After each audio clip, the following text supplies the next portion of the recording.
राजराजेश्वर यशवंतराव होळकर यांची आज जयंती आहे आणि आज जयंतीच्या निमित्ताने काक्रंबा बायपास रोड तुळजापूर तालुक्यामध्ये आम्ही सर्व समाज बांधव एकत्र येऊन यशवंतराव होळकरांच्या नावाचा फलक प्रतिमेचं आज पूजन केलेलं आहे आणि या चौकाला आम्ही यशवंतराव होळकरांचं नाव देऊ असं आज मी यशवंतराव होळकरांच्या नावाचं घोषणा करते।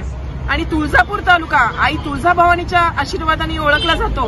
तसेच महापराक्रमी यशवंतराव होळकरांची ही महाराष्ट्र भूमी आहे, तर आम्ही नक्कीच पूर्ण बहुजन समाज एकत्र येऊन येणाऱ्या काळामध्ये यशवंतराव होळकरांचा इतिहास पूर्ण मराठवाड्यामध्ये नाही तर देशामध्ये कसा पसरवायचा याची आम्ही सर्वजण ग्वाही देतो। आणि यशवंतराव होळकरांनी ज्या 18 वेळा कुठेही पराभूत न होता अपराजित योद्धा या देशामध्ये सगळ्यात मोठा योद्धा असेल तर यशवंतराव होळकर यांनी आपल्याला एक शिकवण घालून दिलेली आहे की कुठेही हारायचं नाही, खचून जायचं नाही आणि कायम युद्धामध्ये पुढे राहायचं। आम्ही यशवंतराव होळकरांच्या पाईक आहोत, त्यांची लेक म्हणून मी सांगते की यशवंतराव होळकरांच्या विचारांवर मी कायम चालत राहील आणि तुळजापूर बांधवांची साथ मला आहे, त्याच्यामुळे मी कायम यशवंतराव होळकरांच्या विचारांनी पुढे जाऊन चांगलं काम आपल्या समाजासाठी आणि या तालुक्यासाठी जिल्ह्यासाठी करत राहील। जय मल्हार।